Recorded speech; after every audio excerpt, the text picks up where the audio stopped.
হে আল্লাহ, এই বছর আমাকে একটা বয়ফ্রেন্ড দিয়ে দিও। তখনই তো একটা বয়ফ্রেন্ড আমার সামনে হোম ডেলিভারি হয়ে যায়। কি তুমি আমাকে ভালোবাসো? আরে না না, আমি তো কেক কাটতেছিলাম। চলো, যখন চলেই আসি তাহলে ফ্রির কেকটা খেয়েই যায়। আর যখনই কেকের উপর মোমবাতি নিভিয়ে যায় তখনই তো আরিয়ান ওখান থেকে গায়েব হয়ে যায়। আজকে তো বস নিশ্চিত আমাকে কোম্পানি থেকে বের করে দিবে। আরে জিনি মেয়েটা আবার কোথায় গেল? আজকে তোকে ছাড়বো না। তুমি এই ফাইলটা কিভাবে করেছো? সবগুলাই ভুল, মাফ করবেন স্যার। আমি কিছু শুনতে চাই না। আজকের ভিতরে এই ফাইলটা কমপ্লিট করে আমার কেবিনে দিয়ে আসবে, না হলে আজকে তোমাকে কোম্পানি থেকে বের করে দিব। এরপরে তুমি সারা রাত জেগে ওই ফাইলটা কমপ্লিট করতে থাকি। তখনই কম্পিউটারে কিছু একটা হয়ে যায় আর আমি তো আরিয়ানের কাছে হোম ডেলিভারিতে চলে যাই। আরে আমি এখানে কিভাবে আসলাম? আরে দেখো পাগলটা ঘুমাচ্ছে। আরে শরীর এত গরম কেন? আরে ডার্লিং, তুমি কোথায় ভাগতেছো? তোমার জন্যই তো এভাবে আমি ঘুমিয়েছিলাম। আরে এটা তো আমি ইচ্ছা করে করি নাই। আরে ওর শরীর থেকে তো একেবারে আগুন জ্বলতেছে।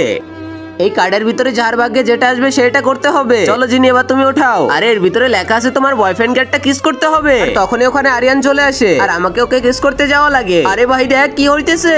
আর আগে মহান আল্লাহকে তুমি ভালোবাসলে লাইক এন্ড সাবস্ক্রাইব করে দাও। আর পার্ট 2 দেখতে চাইলে অবশ্যই কমেন্টে পার্ট 2 লিখো।